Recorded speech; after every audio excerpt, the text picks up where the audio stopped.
Hi, ഞാൻ നിങ്ങളുടെ സിജോയാണ്. Big boss season 6 അവസാനിച്ച് ഞാൻ സോഷ്യൽ മീഡിയയിൽ സജീവമായ സമയത്ത് ഒരുപാട് ആൾക്കാർ എനിക്ക് ചോദിച്ച ഒരു ചോദ്യമാണ്, സിജോയുടെ മെഡിക്കൽ കണ്ടീഷൻ ഇപ്പോൾ എങ്ങനെയുണ്ട്?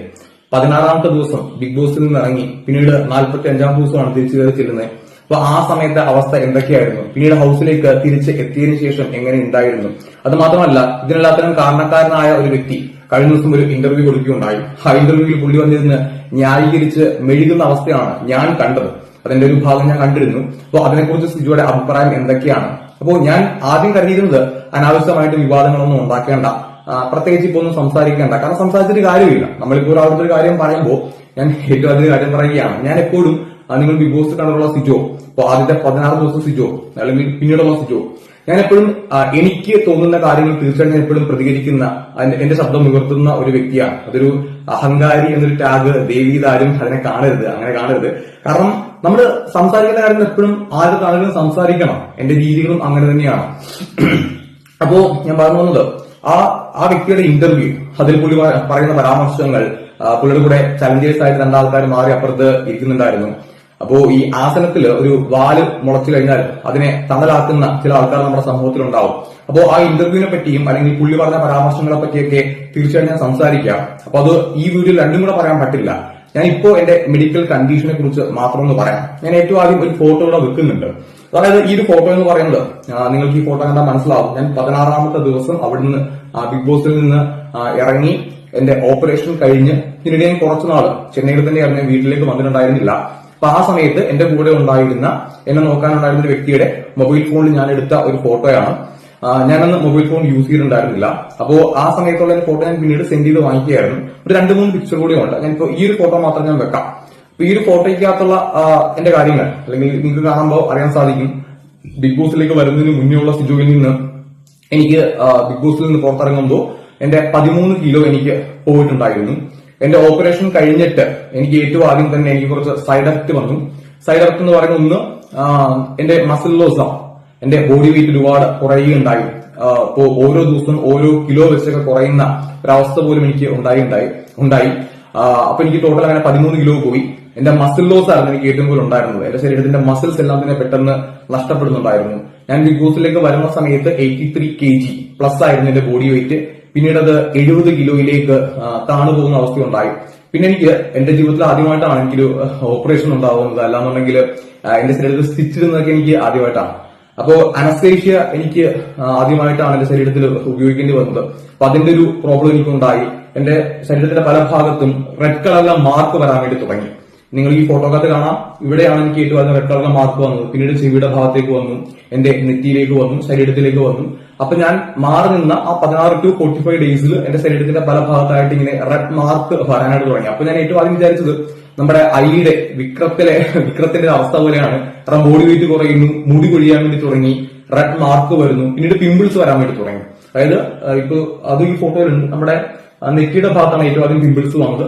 അതിന് പിന്നീട് ഞാൻ ഹോസ്പിറ്റലിൽ പോവുകയും ആ ഹോസ്പിറ്റലിൽ പിന്നീട് നമ്മുടെ വേറെ ഡോക്ടറിനെ കാണുകയും ഇതിന്റെ സൈഡ് എഫക്ട് മാറാനായിട്ടുള്ള മെഡിസിൻ എനിക്ക് സെപ്പറേറ്റ് അവര് തരികയും ചെയ്തു.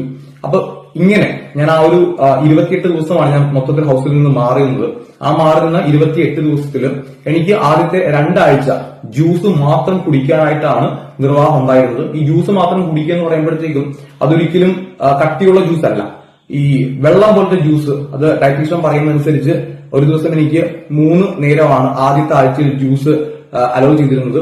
അതായത് ഇപ്പോ ഞാൻ പറഞ്ഞ പോലെ ഇപ്പോ ആപ്പിൾ ജ്യൂസ് എന്ന് പറയുമ്പോൾ കട്ടി ഉണ്ടാവില്ല, അതിന്റെ ആ ഒരു സത്ത് മാത്രം തരിക എന്നുള്ളതാണ് ഉദ്ദേശിക്കുന്നത്. അരിച്ച് വെള്ളം പോലെയാണ് എനിക്ക് ജ്യൂസ് കിട്ടിക്കൊണ്ടിരുന്നത്. അപ്പോൾ സ്വാഭാവികമായിട്ട് വിശപ്പ് അത് ഭയങ്കരമായിരിക്കും. ഞാനിത് ഹൗസിൽ വെച്ചതിന് കുറച്ച് കാര്യങ്ങൾ സംസാരിച്ചിട്ടുണ്ട്. പക്ഷെ നിർഭാഗ്യവശാൽ എനിക്ക് തോന്നുന്നത് കണ്ടിട്ടില്ലാന്ന് തോന്നുന്നു. കാരണം എല്ലാം അവർക്ക് പുറത്തു വിടാനായിട്ട് പറ്റില്ല. ഞാൻ പിന്നെ ഹൗസിൽ വെച്ച് തീരുമാനിച്ച കാര്യം ഉണ്ടായിരുന്നു, ഒരിക്കലും ഒരു സിമ്പതി, പല ആൾക്കാരും സിമ്പതിക്ക് വേണ്ടിയിട്ടാണെന്നൊക്കെ ഹൗസിൽ വെച്ച് എനിക്ക് ചോദിച്ചിട്ടുണ്ട്.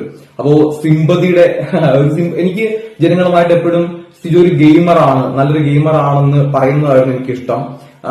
അപ്പോ എനിക്കിത് സിമ്പതി വേണ്ട എന്നുള്ള ഉദ്ദേശത്തിലാണ് ഞാൻ കമ്മിറ്റ്മെന്റ് മൊത്തം എനിക്ക് എന്റെ പ്രേക്ഷകരോടാണെന്ന് ഞാൻ പല ആവർത്തിച്ച് പറഞ്ഞിട്ടുണ്ട്. അപ്പൊ ആ ഒരു രീതിയിൽ എനിക്ക് എന്റെ വയ്യാത്ത കണ്ടീഷൻസ് പുറത്ത് അറിയിക്കരുത് എന്നെനിക്ക് നിർബന്ധം കൂടെ എനിക്കുണ്ടായിരുന്നു. പക്ഷെ പലപ്പോഴായിട്ട് ഞാൻ പല കാര്യങ്ങളൊക്കെ പറഞ്ഞിട്ടുണ്ട്. അപ്പോ ഞാൻ ഹൗസിലേക്ക് തിരികെ എത്തുന്ന സമയത്ത് ഇതേപോലെ എന്റെ കണ്ടീഷൻസ് ഭയങ്കര മോശമായിരുന്നു. ആക്ച്വലി എനിക്ക് 49 days ആണ് എന്റെ ഹീലിംഗിന് വേണ്ടിയിട്ട് എടുക്കുക. അപ്പോൾ ഞാനാണ് നിർബന്ധം പിടിച്ചത് എനിക്ക് ഹൗസിലേക്ക് തിരികെ വരണം എന്നുള്ളത്. അപ്പൊ എന്റെ ഹീലിംഗ് കംപ്ലീറ്റ് ആയി, അതായത് എന്റെ ഹീലിംഗ് കംപ്ലീറ്റ് ആകുന്നതിന് മുന്നേ തന്നെ എനിക്ക് ഹൗസിലേക്ക് അപ്പൊ തിരിച്ചു വരേണ്ടതായിട്ട് വരും. അപ്പോൾ എന്റെ ഡോക്ടർ അതിനെപ്പറ്റി ചോദിച്ചിട്ടുണ്ടായിരുന്നു. പിന്നെ ഞാൻ പറഞ്ഞു എനിക്ക് ഓക്കെയാണ്, എനിക്ക് കളിക്കാം. അപ്പൊ ഡോക്ടർ എനിക്ക് കുറച്ച് റെസ്ട്രിക്ഷൻസ് പറഞ്ഞു. ഫുഡിന്റെ കാര്യത്തിലാണെങ്കിലും വെർബൽ കമ്മ്യൂണിക്കേഷന്റെ കാര്യത്തിലാണെങ്കിലും എനിക്ക് കുറച്ച് ലിമിറ്റേഷൻസ് എനിക്ക് പറഞ്ഞിട്ടുണ്ടായിരുന്നു. ഞാൻ അങ്ങനെ എന്റെ വായിൽ 12 ബാൻഡേജ് ഉണ്ടായിരുന്നു. ആ സമയത്ത് 4 സ്ക്രൂസ് ഉണ്ടായിരുന്നു. ഈ സ്ക്രൂസും ബാൻഡേജും എന്റെ വായിൽ നിന്ന് അഴിച്ചു മാറ്റിയതിന്റെ പിറ്റേ ദിവസം തന്നെ അപ്പോ എനിക്ക് ഇവിടെ 4 വശത്തായിട്ടും അതിന്റെ മുറിവ് ഉണങ്ങിയിട്ടുണ്ടായിരുന്നില്ല. അപ്പൊ ഞാൻ പറഞ്ഞു എനിക്ക് കുഴപ്പമില്ല, ഞാൻ ഓക്കെയാണ് എന്ന് പറഞ്ഞുകൊണ്ടാണ് ഞാൻ തിരികെ ഹൗസിലേക്ക് എന്റെ ആ ഒരു സ്ക്രൂസും ബാൻഡേജും മാറ്റിയിട്ട് ഞാൻ തിരികെ വരുന്നത്. അപ്പോൾ തിരികെ വന്ന സമയത്ത് അപ്പൊ നിങ്ങൾ എന്റെ കോലം കണ്ടിട്ടുണ്ട്, ഒരു ഉണങ്ങി ഒട്ടിയ ഒരു കോലത്തിലേക്കാണ് ഞാൻ പിന്നീട് ഹൗസിലേക്ക് വരുന്നത്. നേരത്തെ ഞാൻ പറഞ്ഞ പോലെ 13 kg അപ്പോ ലോസ് ആയിട്ടുണ്ട്. അപ്പൊ ആ സമയത്ത് ഞാൻ വിചാരിച്ചു വെച്ചിരുന്നത് എന്റെ ഇഷ്ടപ്രകാരം എനിക്ക് ഗെയിം കളിക്കാനായിട്ട് സാധിക്കും എന്നുള്ളതാണ്. പക്ഷേ വീണ്ടും ഞാൻ വന്നു. അതിന്റെ പിറ്റേ ദിവസം തന്നെ എനിക്ക് വീണ്ടും ഒരു ചെക്കപ്പ് ഉണ്ടായിരുന്നു. നമ്മുടെ ബിഗ് ബോസ് ഹൗസിൽ വെച്ച് തന്നെ മെഡിക്കൽ റൂമിലേക്ക് വിളിപ്പിച്ചു. കോളേജ് ഡോക്ടർ എനിക്ക് പറഞ്ഞു ഒരുപാട് സമയം ഞാൻ തല കുമ്പിട്ട് നിൽക്കാനായിട്ട് എനിക്ക് പറ്റില്ല. പ്ലേറ്റിന്റെ ഇവിടെ അതിങ്ങനെ ഒരു വീക്കം പോലെ സംഭവിക്കും. എനിക്ക് കുനിഞ്ഞു നിൽക്കാനായിട്ട് എന്റെ ഇങ്ങനെ തലയിങ്ങനെ കുമ്പിട്ട് നിൽക്കാനായിട്ട് എനിക്ക് പറ്റാത്ത അവസ്ഥ ഉണ്ടായിരുന്നു. മോർണിംഗ് ഡാൻസ് കളിക്കാൻ പറ്റില്ല. കാരണം മോർണിംഗ് ഡാൻസ് കളിച്ചു കഴിഞ്ഞാൽ എനിക്ക് ആ സമയത്ത് എന്റെ തല ഷേക്ക് ആവും. അപ്പൊ പ്ലേറ്റ് അവിടെ ഇളകും. അപ്പോൾ എനിക്കൊരു പ്രോബ്ലം ആയിട്ട് മാറും. അതുകൂടാതെ എനിക്ക് 20 kg അപ്പുറം ആർക്കെങ്കിലും അപകടം പറ്റിയാൽ പോലും എനിക്ക് ഒരാൾ ഉയർത്താനായിട്ട് പറ്റില്ല. ഏതെങ്കിലും ഒരു ടാസ്കിന്റെ ഭാഗമായിട്ട് ഒരുപാട് ബലപ്രയോഗം നടത്തേണ്ട സമയമാണെന്നുണ്ടെങ്കിൽ അത് പറ്റില്ല. മാക്സിമം 20 കിലോ, അതിനപ്പുറത്തേക്ക് എനിക്ക് പൊക്കാനായിട്ട് ഹൗസിൽ വെച്ച് നിർവാഹം ഉണ്ടായിരുന്നില്ല. ഓടാൻ പാടില്ല, ജമ്പ് ചെയ്യാനായിട്ട് പാടില്ല, ഈ കാര്യങ്ങളെല്ലാം പറഞ്ഞു. അപ്പോൾ ഞാൻ വിചാരിച്ചു വെച്ചിരുന്നത് വെർബൽ കമ്മ്യൂണിക്കേഷൻ അതെനിക്ക് ലിമിറ്റേഷൻസ് ഉണ്ടാവില്ല എന്നാണ്.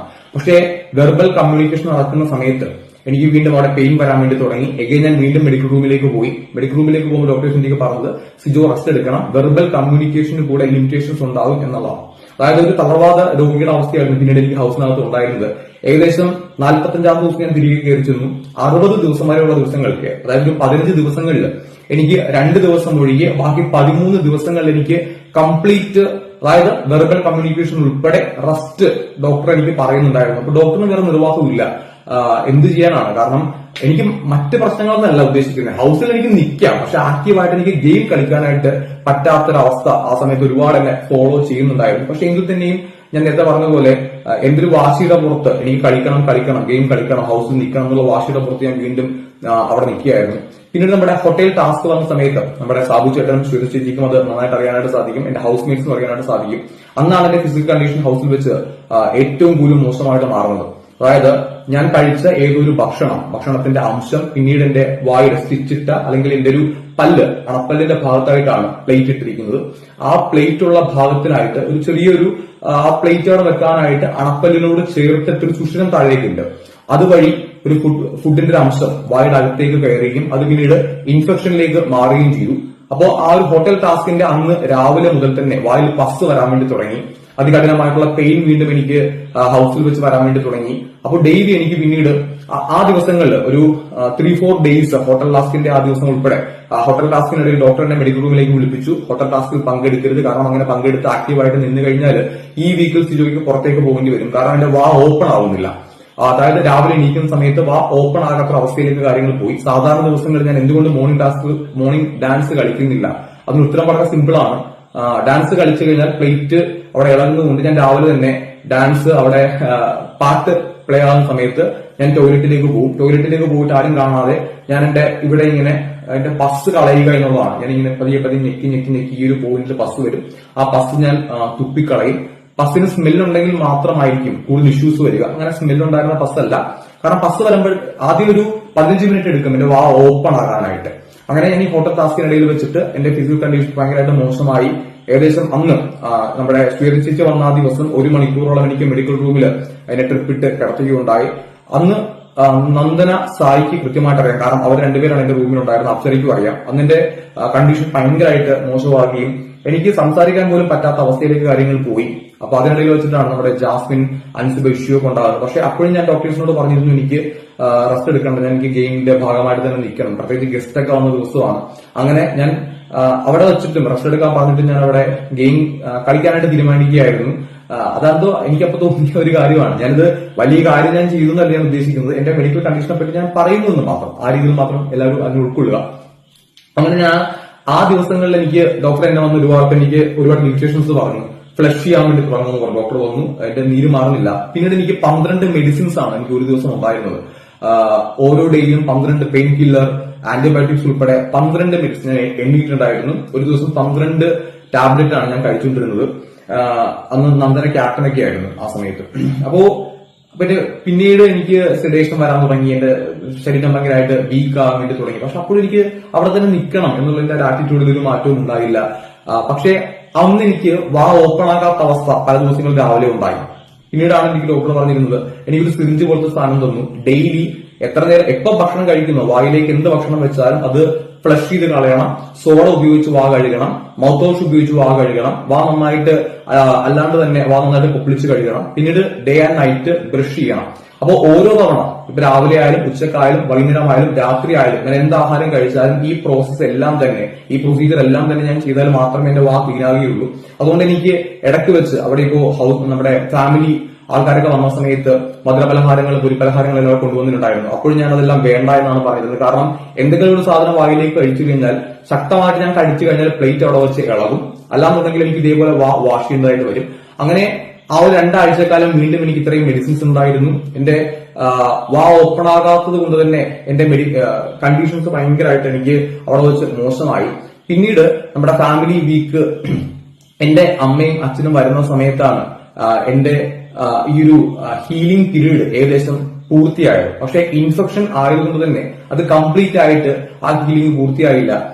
അത് മാത്രമല്ല, ഞാൻ ഉദ്ദേശിക്കുന്ന ഹീലിംഗ് എന്ന് പറയുന്ന വായിടാത്ത എല്ലാ കാര്യങ്ങളും കൂടിയാണ്. സ്റ്റിച്ചിട്ട ഭാഗത്ത് വീണ്ടും അവിടെ എനിക്കിങ്ങനെ വായിടാകമാണല്ലോ, ഇങ്ങനെ വെള്ളക്കടൽ ഇങ്ങനെ പൊട്ടുന്ന പോലെ സ്റ്റിച്ചിന്റെ ഭാഗത്ത് വീണ്ടും പൊട്ടുന്ന പോലെ ഒരു പ്രോബ്ലം വരാൻ തുടങ്ങി. എനിക്ക് സ്റ്റിൽ ഇപ്പോഴും ആ ഒരു പ്രോബ്ലമാണ് എനിക്കിപ്പോൾ നിലവിലുള്ളത്. വീട്ടിലേക്ക് എത്തിയതിനു ശേഷം വീണ്ടും എനിക്ക് പസ് വരാൻ വേണ്ടി തുടങ്ങിയിട്ടുണ്ടായിരുന്നു. കാരണം ഞാൻ ഡോക്ടർ എനിക്ക് പിന്നീട് ആഹാരം കഴിക്കുന്ന കാര്യത്തിനകത്ത് ഞാൻ ഹൗസിൽ നിന്ന് ഇറങ്ങിയതിന് ശേഷം ആഹാരം കഴിക്കാനായിട്ട് പറഞ്ഞിട്ടുണ്ടായിരുന്നു. ബോഡി വെയിറ്റ് കൂട്ടാനായിട്ട് ആഹാരം കഴിക്കണമെന്ന് പറഞ്ഞു. അതിന്റെ ഭാഗമായിട്ട് ഞാൻ ഒരു ദിവസം ഒരു കൊതി വന്നിട്ട് പൊറോട്ട കഴിക്കാമെന്ന് ഡോക്ടർക്ക് ചോദിച്ചിരുന്നു. അപ്പോൾ ഒരെണ്ണമൊക്കെ കഴിച്ചോളാനായിട്ട് പറഞ്ഞിരുന്നു. പിന്നീട് ഓക്കെ ആണെങ്കിൽ കഴിച്ചു എന്നാണ് എനിക്ക് പറഞ്ഞിരുന്നത്, ലിമിറ്റേഷൻ പറഞ്ഞില്ല. ഞാൻ വന്ന ദിവസമാണെങ്കിൽ പൊറോട്ട എടുത്ത് കഴിച്ചു നോക്കുകയും ഒരു കടിയിൽ എനിക്കിവിടെ പെയിൻ വരികയും വീണ്ടും വീട്ടിലേക്ക് എത്തിയതിനു ശേഷം പസ് വരികയും ഞാൻ ഫിനാലേക്ക് പോയ ദിവസം വീണ്ടും എനിക്ക് ആ പെയിൻ അവിടെ വരികയുണ്ടായി. അപ്പോ ഞാൻ വീട്ടിലേക്ക് എത്തിയപ്പോഴത്തേക്കും എന്റെ മെഡിക്കൽ കണ്ടീഷൻസ് ഇങ്ങനെയായിരുന്നു. ഞാൻ ഇന്നത്തെ അവസ്ഥ എന്താണെന്ന് ചോദിച്ചു കഴിഞ്ഞാൽ, ഇവിടെ എനിക്ക് ഇപ്പോഴും ആ സ്റ്റിച്ചിട്ട ഭാഗത്ത് വാ ഓപ്പൺ ആക്കി ടോർച്ച് അടിച്ച് നോക്കിക്കുന്ന ആൾക്കാർക്ക് മനസ്സിലാവും. ആ സ്റ്റിച്ചിട്ട ഭാഗത്ത് വീണ്ടും എനിക്ക്, അതായത് നമ്മുടെ ശരീരത്തില് അവിടെ നിൽക്കുമ്പോൾ ഫുഡിന്റെ കാര്യങ്ങളൊക്കെ, നമ്മുടെ വൈറ്റമിൻ ഡെഫിഷ്യൻസി ഒക്കെ അങ്ങോട്ട് കീഴ്മേൽ മറിഞ്ഞു പോകും. അപ്പൊ അത് ഓക്കെ ആകാത്തതുകൊണ്ട് തന്നെ എനിക്ക് അവിടെ ആ സ്റ്റിച്ചിട്ട ഭാഗത്ത് വീണ്ടും എനിക്ക് അവിടെ ഇങ്ങനെ ഒരു പൊട്ടൽ പോലെ, അവിടെ എനിക്ക് പെയിൻ വന്നിട്ടുണ്ടായിരുന്നു. ഓഗസ്റ്റ് 5-ാം തീയതിയാണ് ഇനി എന്റെ അടുത്തൊരു ഓപ്പറേഷൻ വെച്ചിരിക്കുന്നത്. അന്നാണ് എനിക്ക് പ്ലേറ്റ് റിമൂവ് ആക്കുക. അതിനുശേഷം എന്റെ ഈ പ്രോബ്ലംസ് എല്ലാം തീരും എന്നാണ് ഞാൻ വിശ്വസിക്കുന്നത്. ഞാൻ തിരിച്ചു വന്ന സമയത്ത് ഞാൻ വളരെ ആക്റ്റീവായിട്ട് ഗെയിം കളിക്കണമെന്ന് ഒരുപാട് ആഗ്രഹിക്കുകയും പല സമയങ്ങളിൽ എന്റെ ഈ ഫിസിക്കൽ കണ്ടീഷൻസ് ഉള്ളതുകൊണ്ട് എനിക്കൊന്ന് പിന്നിലേക്ക് വലിയേണ്ട ഒരു അവസ്ഥ പലപ്പോഴും ഉണ്ടായിട്ടുണ്ട്. പക്ഷെ എന്റെ ലിമിറ്റേഷൻസ് എത്ര തന്നെ ഉണ്ടെങ്കിലും എനിക്ക് അവിടെ പെർഫോം ചെയ്യാൻ പറ്റുന്നതിന്റെ മാക്സിമം ഞാൻ ചെയ്യാനായിട്ട് ശ്രമിച്ചിട്ടുണ്ടായിരുന്നു. പക്ഷെ നിർഭാഗ്യവശാൽ ചില ഫുട്ടേജ് നമുക്ക്, അതും ഞാൻ പറഞ്ഞല്ലോ, ആരെയും കുറ്റപ്പെടുത്താനായിട്ടല്ല ഞാൻ പറയുന്നത്, നമുക്ക് ചില ഫുട്ടേജ് പുറത്ത് വന്നില്ല. പുറത്ത് വരാമെന്ന് വേറൊന്നുണ്ടായിരിക്കില്ല. മേ ബി പല സമയങ്ങളിൽ പല കാര്യങ്ങൾ പല സ്ഥലങ്ങളിലായിട്ട് നടക്കും. അപ്പോൾ എല്ലാം ലൈവിലും എപ്പിസോഡിലും ഉൾക്കൊള്ളിക്കാൻ പറ്റില്ല. എന്റെ കുറെ ഫുട്ടേജ് ലൈവിൽ പിന്നെയും വന്നിട്ടുണ്ടായിരുന്നു. അപ്പോ എന്തിനാണെങ്കിലും അതെല്ലാം ഗെയിമാണ്, അതെല്ലാം കഴിഞ്ഞു. പക്ഷെ അവിടെ എന്റെ ആ ഒരു കണ്ടീഷൻസ് അങ്ങനെയായിരുന്നു. ആ കണ്ടീഷനിലൂടെയാണ് ഞാൻ മുന്നോട്ട് പോയിക്കൊണ്ടിരുന്നത്. ഇതാണ് എന്റെ കണ്ടീഷൻസ്. ഇനിയിപ്പോ നേരത്തെ ഞാൻ പറഞ്ഞ പോലെ ചില കാര്യങ്ങളിനകത്തുള്ള പ്രതികരണം, നമ്മൾ ചില സമയങ്ങളിൽ ചില കാര്യങ്ങൾ പ്രതികരിച്ചില്ല എന്നുണ്ടെങ്കിൽ അത് ശരിയാകില്ല. ഇപ്പോ ചില ആൾക്കാര് നമുക്ക് ഒരാളടുത്ത് പറഞ്ഞൊരു കാര്യം മനസ്സിലാക്കണമെങ്കിൽ, അതായത് നമ്മുടെ കാര്യം ഉത്തരം പറയുമ്പോൾ അയാൾക്കത് മനസ്സിലാകുന്നുണ്ടെങ്കിലാണ് അതിനൊരു വാല്യൂ ഉള്ളത്. ഇപ്പോ ബോധവും വിവരവും ഒന്നുമില്ല, ഞാൻ പറയുന്നതൊക്കെ ഭയങ്കര മാസാണ് എന്ന് പറഞ്ഞിട്ട് അങ്ങനെ നിന്ന് കഴിഞ്ഞാൽ നമുക്ക് പറയുന്നത് അർത്ഥമില്ലാണ്ടായിപ്പോകും. അതുകൊണ്ടാണ് ഞാൻ പ്രതികരിക്കാതിരുന്നത്, മിണ്ടാതിരുന്നത് പലതും കണ്ടിട്ട്. പക്ഷെ ഇനിയും മിണ്ടാതിരുന്നു കഴിഞ്ഞാൽ അത് അതിനെ പ്രോത്സാഹിപ്പിക്കുന്ന പോലെ ആയിപ്പോകും. അപ്പൊ നമുക്ക് ഒരിക്കലും ആവശ്യമില്ലാത്ത ചില കാര്യങ്ങളുണ്ട്. അതായത് ചില വർത്തമാനങ്ങൾ, ചില സംസാര രീതികൾ, ഒരിക്കലും ആവശ്യമില്ലാത്ത സാധനങ്ങളെ എന്റെ മൗനം കൊണ്ട് അതിനെ ഞാൻ പ്രോത്സാഹിപ്പിക്കാൻ വേണ്ടി തുടങ്ങിക്കഴിഞ്ഞാൽ, അല്ലെങ്കിൽ എന്റെ മൗനം അത് പ്രോത്സാഹനമായിട്ട് ചില ആൾക്കാര് തെറ്റിദ്ധരിച്ച് വീണ്ടും വീണ്ടും എന്റെ ഭാഷയിൽ പറഞ്ഞു കഴിഞ്ഞാല് ഊച്ചാളി കുണുവാവ മാസ് പരിപാടി കാണിക്കാൻ തുടങ്ങിക്കഴിഞ്ഞാൽ അതിനെ നമുക്ക് പ്രോത്സാഹിപ്പിക്കേണ്ട ആവശ്യമില്ല. അപ്പൊ എനിവേ ഞാൻ ഈ വീഡിയോയുടെ വൈൻഡപ്പ് ചെയ്യാണ്. മറ്റൊരു വീഡിയോ ആയിട്ട് വീണ്ടും കാണാം. ബൈ.